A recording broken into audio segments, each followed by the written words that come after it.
نحمده ونصلي على رسوله الكريم أما بعد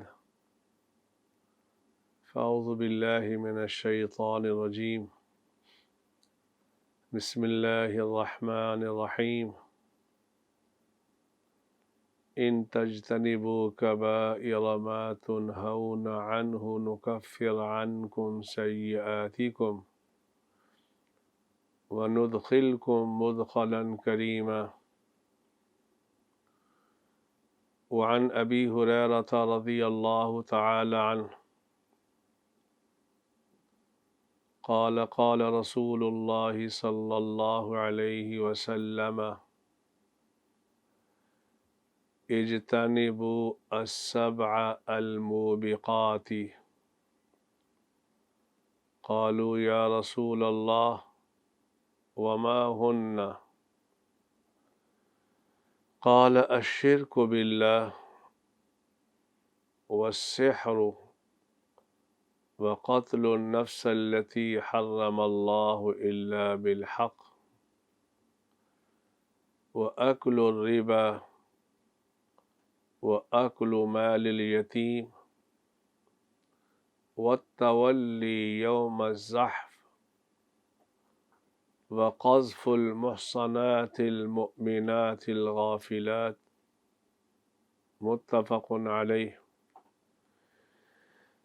أو كما قال عليه الصلاة والسلام صدق الله وصدق رسوله النبي الكريم۔ میرے دوستو، بزرگوں، بھائیوں،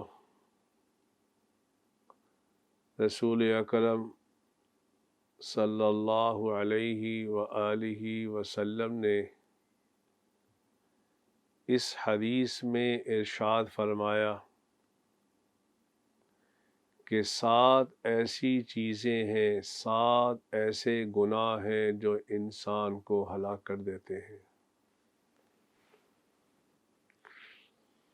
رسول اکرم صلی اللہ علیہ وآلہ وسلم نے ارشاد فرمایا 7 ایسے گناہ کبیرہ ہیں جو انسان کو ہلاک کر دیتے ہیں، لہذا ہمیں چاہیے ان 7 گناہوں سے بچنے کا ابھی سے ارادہ فرما لیں۔ اگر پہلے سے مبتلا ہیں تو ان گناہوں کو چھوڑ دیں تاکہ ہم ہلاکت سے محفوظ ہو جائیں۔ 7 گناہ کون سے ہیں؟ ان کو گناہ کبیرہ کہا جاتا ہے۔ اس سے پہلے یہ بتاتا چلوں گناہ کبیرہ کسے کہتے ہیں، گناہ صغیرہ کسے کہتے ہیں، ان کی تعداد کتنی ہے۔ علماء محدثین نے گناہ کبیرہ کی ایک یہ تعریف نقل کی ہے، گناہ کبیرہ اس گناہ کو کہا جاتا ہے جس پر شریعت مطہرہ نے کوئی حد مقرر کی ہو، ایسے گناہ کو گناہ کبیرہ کہا جاتا ہے۔ مثلا زنا ہے، شراب پینا ہے، چوری کرنا ہے، شریعت نے اس کی حد متعین کر رکھی ہے۔ تو لہذا گناہ کبیرہ کی ایک تعریف یہ ہوئی کہ جس پر شریعت مطہرہ نے کوئی حد مقرر کی ہو، ایسے گناہ کو گناہ کبیرہ کہا جاتا ہے، اور جس کی حد متعین نہ ہو، ایسے گناہ کو گناہ صغیرہ کہا جاتا ہے۔ اور بعضوں نے لکھا ہے کہ اللہ تعالیٰ کے انعامات کو اگر دیکھا جائے وَإِن تَعُدُّوا نِعْمَةَ اللَّهِ لَا تُحْصُوهَا، اللہ تعالیٰ کے انعامات کو دیکھا جائے تو اس کو دیکھتے ہوئے یہ محسوس ہوتا ہے کوئی بھی گناہ صغیرہ نہیں ہے، کبیرہ ہی ہے۔ اس کے اتنے انعامات کے باوجود پھر بھی اس کی نافرمانی کی جائے۔ اس سلسلے میں حافظ ابن حجر المکی رحمہ اللہ تعالی نے ایک کتاب لکھی ہے جس کا نام ہے کتاب الزواجر۔ انہوں نے تقریباً 350 سے زائد گناہ کبیرہ اس کتاب کے اندر تحریر فرمائے ہیں، لیکن غالباً ابن عمر رضی اللہ تعالی عنہ کی رائے کے مطابق اس حدیث کو دیکھتے ہوئے ابن عمر رضی اللہ تعالی عنہ فرماتے ہیں گناہ کبیرہ کل 7 ہیں جس کو رسول اکرم صلی اللہ علیہ وآلہ وسلم نے اس حدیث کے اندر ارشاد فرمائے۔ لہذا میرے بھائیوں ہمیں اس سے بچنا چاہیے۔ تو حضرت ابو ہریرہ رضی اللہ تعالی عنہ سے روایت، قال قال رسول اللہ صلی اللہ علیہ وسلم اجتنبوا السبع الموبقات، حضور اکرم صلی اللہ علیہ وآلہ وسلم نے ارشاد فرمایا 7 ایسے گناہ جو انسان کو ہلاک کر دیتے ہیں، آپ نے فرمایا اس سے بچنا، اس سے بچنا، اس سے بچنا۔ قالوا یا رسول اللہ وما ہن، قالوا یا رسول اللہ وما ہن، تو صحابہ کی ایک جماعت نے عرض کیا اے اللہ کے نبی صلی اللہ علیہ وآلہ وسلم، وہ 7 گناہ جو انسان کو ہلاک کر دیتے ہیں وہ کیا ہیں تاکہ ہم اس سے بچ جائیں؟ تو اللہ کے نبی صلی اللہ علیہ وآلہ وسلم نے فرمایا سب سے پہلا گناہ الشرک باللہ، الشرک باللہ، اللہ کے ساتھ کسی کو شریک ٹھہرانا، اللہ کی ذات میں، اللہ کی صفات میں کسی کو شریک ٹھہرانا یہ گناہ کبیرہ ہے۔ میرے بھائیوں ایک بات کان کھول کے سن لو، اعمال میں اگر کمی رہ گئی، اعمال میں اگر کمی رہ گئی تو انشاءاللہ ضرور جنت میں جائیں گے ایک نہ ایک دن۔ نماز میں کمی رہ گئی، میں یہ نہیں کہہ رہا کہ نعوذ باللہ نمازیں چھوڑ دیں، اگر خدا نخواستہ نماز میں کمی رہ گئی تو سزا پانے کے بعد یا بغیر سزا کے جنت میں ضرور جائیں گے، لیکن اگر عقیدے کے اندر کمی رہ گئی، سارے اعمال صالحہ کرتے رہے لیکن عقیدہ شرک کا تھا تو یہ ہمیشہ ہمیشہ کی جہنم ہے، ہمیشہ ہمیشہ کی جہنم۔ تو اللہ کے نبی صلی اللہ علیہ وآلہ وسلم نے فرمایا وہ گناہ جو انسان کو ہلاک کر دیتے ہیں، سب سے پہلا گناہ الشرک باللہ، اللہ کے ساتھ کسی کو شریک ٹھہرانا۔ یہ اولاد دینے والی ذات اللہ کی ہے، رزق دینے والی ذات اللہ کی ہے، اللہ کی ذات میں، اللہ کی صفات میں کسی کو شریک ٹھہرانا یہ شرک ہے، اور اس گناہ کی وجہ سے انسان ہلاک ہو جاتا ہے۔ تو پہلی بات اور پہلا گناہ جو انسان کو ہلاک کر دیتا ہے وہ ہے اللہ کے ساتھ کسی کو شریک ٹھہرانا۔ دوسرا گناہ جو انسان کو ہلاک کر دیتا ہے السحر، السحر، جادو کرنا۔ میرے بھائیوں آج ہمارے معاشرے میں یہ گناہ عام ہو چکا ہے، جادو کا گناہ عام ہو چکا ہے، لیکن اس میں چند باتیں عرض کرنا چاہوں گا۔ پہلی بات تو یہ ہے دنیا کا کوئی بھی جادوگر کسی کو نقصان دینا چاہے اور اللہ نہ چاہے تو وہ جادوگر اس کو نقصان نہیں دے سکتا۔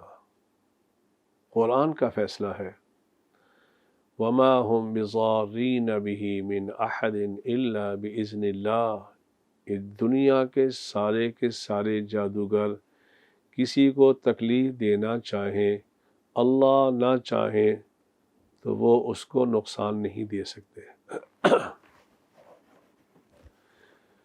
تو یہ جادو کی وبا پائی جاتی ہے، اس کی حقیقت ہے، اس کا توڑ کیا ہے؟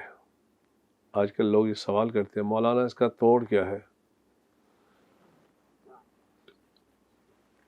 تو میں یہ عرض کرتا چلوں، اس کا توڑ بھی قرآن میں موجود ہے، رسول اکرم صلی اللہ علیہ وسلم کی احادیث سے موجود ہے۔ احادیث کے اندر بھی اس کا توڑ موجود ہے، اللہ کے قرآن کے اندر بھی اس کا توڑ موجود ہے۔ لیکن کیا کریں، جب تک ہم غیروں کے در پہ نہیں جاتے ہمیں تسلی بھی نہیں ہوتی۔ قرآن میں کہاں توڑ اس کا؟ رسول اکرم صلی اللہ علیہ وآلہ وسلم نے ارشاد فرمایا جو شخص ایک مرتبہ اپنے گھر میں آیت الکرسی کی تلاوت کرتا ہے، اللہ لا الہ الا هو الحی القیوم، ایک دفعہ کرے گا، رسول اکرم صلی اللہ علیہ وآلہ وسلم نے ارشاد فرمایا اس گھر میں 30 دن تک 30 یومن 30 دن تک اس گھر میں شیاطین اور جنات نہیں آ سکتے۔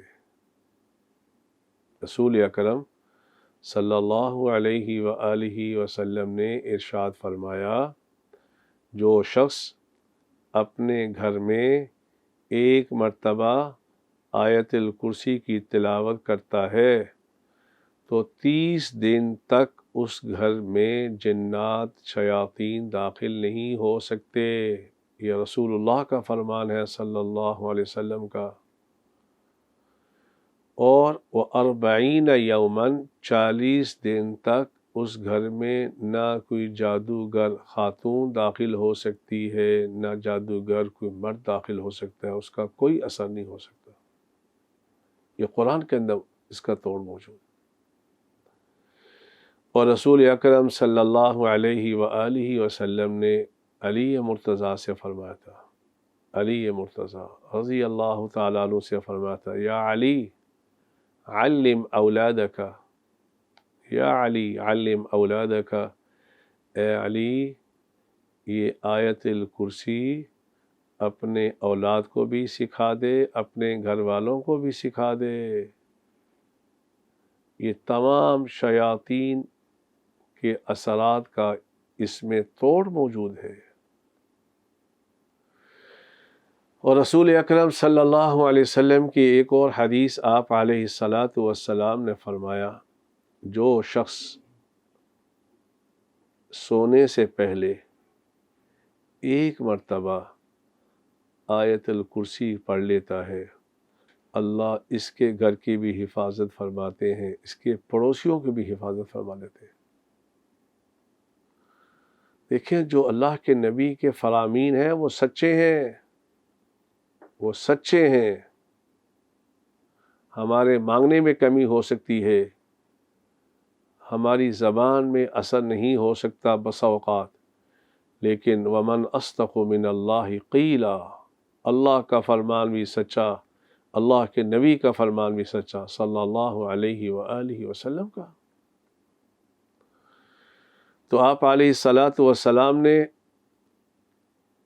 7 وہ گناہ جو انسان کو ہلاک کر دینے والے ہیں، سب سے پہلے ارشاد فرمایا پہلا گناہ شرک کرنا، دوسرا گناہ جادو کرنا، تیسرا گناہ اللہ کے نبی صلی اللہ علیہ وسلم نے فرمایا وَقَتْلُ النَّفْسَ الَّتِي حَرَّمَ اللَّهُ إِلَّا بِالْحَقِّ، وَقَتْلُ النَّفْسَ الَّتِي حَرَّمَ اللَّهُ إِلَّا بِالْحَقِّ، تیسرا گناہ جو انسان کو ہلاک کر دیتا ہے وہ ہے کسی کو قتل کرنا بغیر وجہ کے۔ بغیر وجہ کی جو قید لگائی ہے اس کا مقصد یہ ہے چند ایسی وجوہات ہیں جس میں قتل کرنا جائز ہے بلکہ لازم ہے۔ ایک، اگر شادی شدہ آدمی زنا کرے اور اس کا زنا گواہوں کے ذریعے سے یا اس کے اقرار کی وجہ سے ثابت ہو جائے تو شریعت مطہرہ میں اس کو سنگسار قتل کیا جائے گا۔ دوسرا، اگر کوئی آدمی کسی کو قتل کرے گا تو اس کو بھی قصاصاً قتل کیا جائے گا۔ تیسری صورت، اگر کوئی آدمی خدا نخواستہ اسلام کو چھوڑ کر مرتد ہو جائے تو اس کی سزا بھی قتل ہے۔ یہ تین وجوہات کی بنا پر قتل کیا جا سکتا ہے، اس کے علاوہ قتل کرنا گناہ کبیرہ ہے۔ وَقَتْلُ النَّفْسِ الَّتِي حَرَّمَ اللَّهُ إِلَّا بِالْحَقِّ، تیسرا وہ گناہ جو انسان کو تباہ کر دیتا ہے، انسان کو تباہ کر دیتا ہے، وہ ہے کسی کو قتل کرنا۔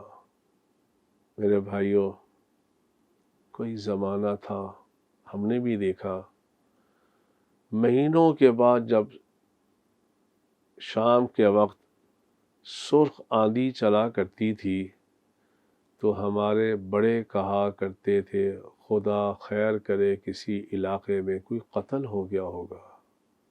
مہینوں کے بعد کبھی چلتی تھی تو ہمارے بڑے کہا کرتے تھے خدا خیر کرے کسی علاقے میں کوئی قتل ہو گیا ہوگا۔ آج 20 لوگوں کو قتل کیا جاتا ہے، اب وہ ہوا چلنا بھی بند ہو چکی۔ تو یہ تیسرا گناہ۔ چوتھا گناہ جو انسان کو ہلاک کر دینے والا ہے، اللہ کے نبی صلی اللہ علیہ وسلم نے فرمایا وَأَكْلُ الرِّبَا، وَأَكْلُ الرِّبَا، سود کا کھانا۔ آج پوری دنیا ایک مشکل کے اندر مبتلا ہے، مشکل کے اندر مبتلا ہے، گھر کے اندر سکون ختم ہو گیا۔ اب دیکھیے 40 سال پیچھے جائیں، اکیلے والد صاحب کمانے والے ہوا کرتے تھے، 8-10 بچے ہوتے تھے، مہمانوں کا آنا جانا بھی ہوتا تھا، پھر بھی برکت ہوتی تھی۔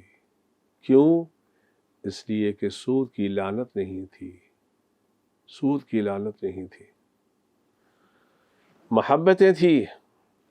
اور آج باپ بھی کما رہا ہے، ماں بھی جاب کر رہی ہے، بیٹے بھی کما رہے ہیں، برکت نہیں۔ کبھی سوچا اس کی کیا وجہ؟ وہ اکل الربا، ہمارے کھانے میں، ہمارے مال میں، ہمارے لباس میں سود کی لعنت شامل ہو چکی۔ لوگ یہ کہتے ہیں مولانا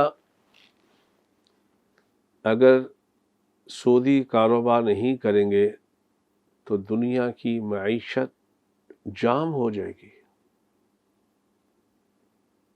تو وہ میرا جواب سن لیں، اور وہ کہتے ہیں اس کے بغیر معیشت کا چلنا ممکن نہیں۔ میرا جواب سن لیں، وہ یہ کہ نعوذ باللہ، اللہ کو یہ پتہ نہیں تھا کہ ایک زمانہ دنیا میں آئے گا جب کہ ان کی معیشت بغیر سود کے نہیں چل سکے گی، پھر بھی اللہ نے اس کو حرام کر دیا۔ نعوذ باللہ، اللہ نا واقف تھے، اللہ کو علم نہیں تھا، حالانکہ ہرگز ایسی بات نہیں۔ سود کا گناہ کیا ہے؟ سود کا گناہ کیا ہے یہ بتاتا جاؤں۔ اللہ نے مشرک کے ساتھ اعلان جنگ نہیں کیا، اللہ نے زانی کے ساتھ اعلان جنگ نہیں کیا، اللہ نے شرابی کے ساتھ اعلان جنگ نہیں کیا، لیکن جب باری آئی سود کی تو رب العالمین نے فرمایا فَإِن لَّمْ تَفْعَلُوا فَأْذَنُوا بِحَرْبٍ مِّنَ اللَّهِ وَرَسُولِهِ، اگر تم سودی نظام سے باز نہیں آؤ گے تو اللہ اس کے رسول کے ساتھ جنگ کے لیے تیار ہو جاؤ۔ سود کا ایک پیسہ کھانا، اس کا کیا گناہ ہے؟ رسول اکرم صلی اللہ علیہ وآلہ وسلم نے ارشاد فرمایا کہ 36 مرتبہ اپنی اماں کے ساتھ زنا کرنا ایک پیسہ کھانے کا گناہ اتنا بڑا ہے، اپنی ماں کے ساتھ 36 مرتبہ زنا کرنے کے مترادف ہے، اتنا بڑا گناہ ہے۔ اس لیے میں اپنی حکومت والوں سے کہتا ہوں، اور یہ رمضان کا مہینہ ہے، اتنی بڑی آفت آئی، لیکن الحمدللہ اب کرونا میں کافی حد تک کنٹرول آیا، الحمدللہ، اللہ اس کو ابھی ختم کر دے گا انشاءاللہ۔ تو اس رمضان کے مہینے میں اعلان کر دو، ہو سکتا ہے یہی آپ کا اعلان قیامت کے دن نجات کا سبب بن جائے، نجات کا سبب بن جائے، کیونکہ ساری زندگی حکومت تو چلانی نہیں، ساری زندگی یہاں رہنا تو ہے نہیں، ایک نہ ایک دن چلا جانا ہے۔ اس لیے حکومت والوں سے میں اپنے وزیر اعظم صاحب سے التماس کرتا ہوں، ریاست مدینہ کے اندر سود کا نظام نہیں تھا، ریاست مدینہ میں سود کا نظام نہیں تھا، اعلان کر دو رمضان میں، آج کے بعد ہم ملک پاکستان سے سود کی لعنت کو ختم کرنے کا اعلان کرتے ہیں۔ ادھر اعلان کرو گے، ادھر رحمت الہی متوجہ ہو جائے گی، رحمت الہی متوجہ ہو جائے گی، میرے نبی خوش ہو جائیں گے صلی اللہ علیہ وسلم۔ تو چوتھا گناہ جو انسان کو ہلاک کر دینے والا ہے وہ اکل الربا، وہ ہے سود کا کھانا، سود کا کھانا۔ پانچواں گناہ جو انسان کو ہلاک کر دینے والا ہے وہ ہے وَأَكْلُ مَالِ الْيَتِيمِ، وَأَكْلُ مَالِ الْيَتِيمِ، یتیم کا مال کھانا۔ آج اس گناہ کے اندر ہم مبتلا ہیں، اس گناہ کے اندر ہم مبتلا ہیں۔ نابالغ بچے ہوتے ہیں، ابا کا انتقال ہو گیا، ان کے مال کو بے جا ہم کھا جاتے ہیں، یہ سمجھ کر کہ ان کا باپ تو چلا گیا، یہ بچے ہیں، یہ ہم سے پوچھ نہیں سکتے، خوب مزے سے مال کھایا جاتا ہے۔ قرآن کا فیصلہ سن لے، اللہ فرماتے ہیں ان الذین یأکلون اموال الیتامی ظلما انما یأکلون فی بطونہم نارا، وہ لوگ جو یتیم کا مال کھاتے ہیں در حقیقت انجام کے اعتبار سے اپنے پیٹ میں جہنم کی آگ ڈالتے ہیں۔ یہی حکم مال وقف کے اندر، جو مدارس کے اندر مال آتا ہے غرباء کے لیے، یتیم بچوں کے لیے، اگر وہاں بھی اگر بے جا استعمال کیا جائے گا، ناجائز استعمال کیا جائے گا، تو میرے بھائیوں اس آیت کا مصداق بن جائیں گے ان الذین یأکلون اموال الیتامی ظلما انما یأکلون فی بطونہم نارا۔ تو پانچواں گناہ جو انسان کو ہلاک کر دینے والا ہے وہ ہے یتیم کا مال کھانا، یتیم کا مال کھانا۔ چھٹا گناہ جو انسان کو ہلاک کر دینے والا ہے، رسول اکرم صلی اللہ علیہ وآلہ وسلم نے فرمایا وَالتَّوَلِّي يَوْمَ الزَّحْفِ، دشمن کے مقابلے میں جہاد ہو رہا ہو، دشمن سامنے ہو، تو پیٹھ پھیر کے بھاگ جانا یہ بھی گناہ کبیرہ ہے، یہ بھی گناہ کبیرہ ہے۔ اور ساتواں گناہ جو انسان کو ہلاک کر دینے والا ہے، وَقَذْفُ الْمُحْصَنَاتِ الْمُؤْمِنَاتِ الْغَافِلَاتِ، کسی پاک دامن مسلمان خاتون پر زنا کا الزام لگانا۔ میرے بھائیوں، ہمارے معاشرے میں یہ گناہ بہت زیادہ عام ہو رہا ہے، عام ہو رہا ہے۔ بدگمانی ہمارے جسم کے اندر خون کی طرح سرایت کر چکی ہے۔ دو کام چھوڑ دو، اگر اس پورے معاشرے سے فساد کو ختم کرنا ہو، نفرت کو ختم کرنا ہو، تو دو چیزیں چھوڑ دو، ایک ہے بدگمانی، ایک ہے بد زبانی۔ بد زبانی بھی چھوڑ دو، بدگمانی بھی چھوڑ دو، ساری نفرتیں ختم ہو جائیں گی۔ میرے بھائیوں، زنا کا الزام لگانا،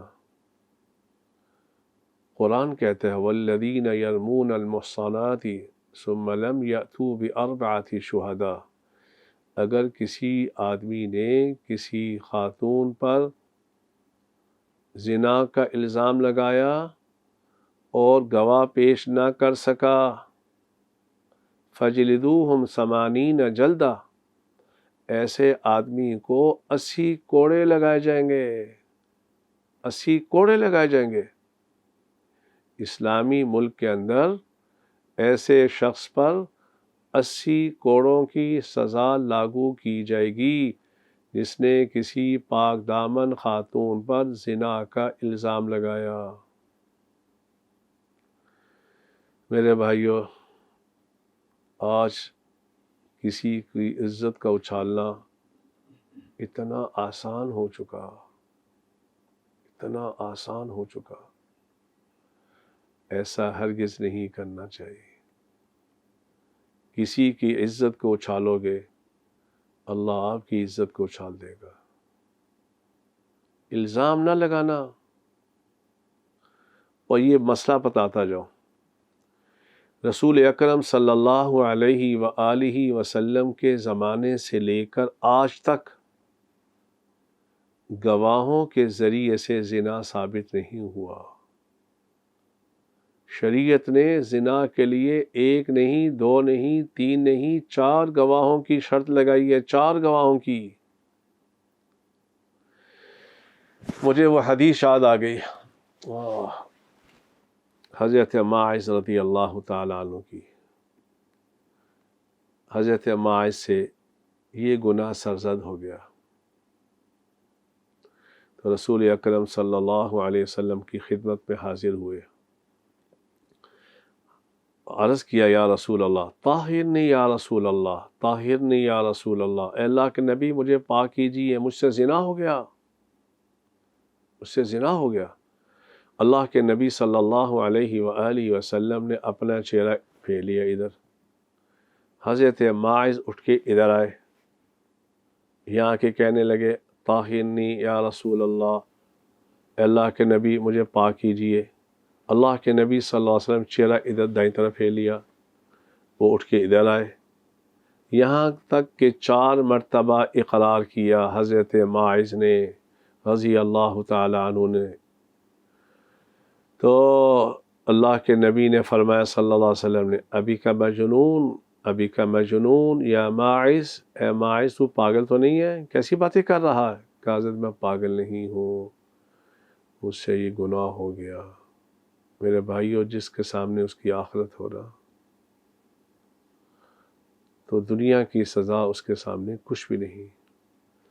روایات میں آتا ہے انہوں نے اقرار کیا، حضور نے کافی کوشش کی کہ یہ کسی طرح انکار کرے، جب ان کو حد جاری کی گئی تو اللہ کے نبی صلی اللہ علیہ وسلم نے صحابہ سے فرمایا، صحابہ اللہ نے ماعز کی توبہ کو ایسے قبول فرمایا، اگر سارے اہل مدینہ پر تقسیم کیا جائے تو سب کی بخشش ہو جائے۔ تو میرے بھائیوں، اس حدیث کو جو میں نے بیان کیا، لیکچر مقصد نہیں، اپنی علمیت کو ثابت کرنا مقصد نہیں، مقصد یہ ہے یہ 7 ایسے گناہ ہیں جو انسان کو ہلاک کر دیتے ہیں، ہمیں ان سے بچنا چاہیے، ہمیں ان سے بچنا چاہیے، اپنے آپ کو بھی بچائیں، اپنے گھر والوں کو بھی بچائیں، اپنے بچوں کو بھی بتائیں، اپنے بچوں کو بھی بچائیں۔ قوا انفسکم واہلیکم نارا، قوا انفسکم واہلیکم نارا۔ اور آخر میں ایک پیغام دینا چاہتا ہوں، وہ یہ کہ رمضان کا ایک عشرہ ختم ہونے کو ہے، قرآن کی زیادہ تلاوت کریں، قرآن کی زیادہ تلاوت کریں، قرآن کی سب سے زیادہ تلاوت کریں، باقی سارے اپنے معمولات کو مؤخر کر دیں، قرآن کو مقدم کر دیں۔ اللہ مجھے بھی آپ کو بھی ان باتوں پہ عمل کرنے کی توفیق عطا فرمائے۔ وآخر دعوانا ان الحمد للہ رب العالمین۔ الحمد للہ رب العالمین، والصلاة والسلام على سید الانبیاء والمرسلین۔ ربنا آتنا فی الدنیا حسنہ وفی الآخرة حسنہ وقنا عذاب النار وقنا عذاب القبر وقنا عذاب الحشر وقنا عذاب المرض وقنا عذاب المیزان۔ اے اللہ ہمیں جہنم کی آگ سے بچا لے، اے اللہ جہنم کی آگ سے بچا لے۔ اے اللہ حضرت آدم علیہ السلام سے لے کر آج تک جتنے بھی مسلمان مرد یا خواتین دنیا سے جا چکی ہیں، ربا ان کی بخشش فرما دے، ان کی بخشش فرما دے۔ اے اللہ تیری جنت بڑی وسیع ہے، تیری جنت بڑی وسیع ہے، تیری جنت بڑی وسیع ہے۔ اے اللہ سب کی بخشش فرما دے، سب کی بخشش فرما دے، سب کی بخشش فرما دے۔ اے اللہ اس حدیث میں رسول اکرم صلی اللہ علیہ وآلہ وسلم نے جن 7 گناہوں کا ذکر کیا ہے، ربا ہمیں ان گناہوں سے بچا لے، ہمیں شرک سے بچا لے، ہمیں جادو سے بچا لے، ہمیں قتل سے بچا لے، ہمیں مال حرام سے بچا لے، ہمیں سود سے ربا بچا لے۔ اے اللہ ہمیں کسی پر الزام لگانے سے بچا لے۔ اے اللہ اس کورونا کی وبا کو ختم فرما دے، اے اللہ کورونا کی وبا کو ختم فرما دے۔ اے اللہ ہم اس سے لڑ نہیں سکتے، ہم تیرے سامنے عاجزی کر سکتے ہیں۔ اے اللہ تو نے بڑا ہی کرم فرمایا، بڑا ہی کرم فرمایا، ربا ہم تیرا شکر ادا نہیں کر سکتے۔ الحمدللہ دن بدن اس میں کمی آ رہی ہے، کمی آ رہی ہے۔ ربا تو ہماری دعاؤں کو قبول فرما لے۔ اے اللہ تیرا کھرب بار شکر ہے، تو نے پھر ہمارے حرمین شریفین کو آباد فرما لیا۔ اے اللہ وہاں کی مسجد حرام کو آباد فرما لیا۔ اے اللہ حضور اکرم صلی اللہ علیہ وسلم کی مسجد کو تو نے آباد فرما لیا۔ اے اللہ اسی طرح اس سال بھی لاکھوں انسانوں کو حرمین شریفین میں اعتکاف بیٹھنے کی توفیق عطا فرما دے۔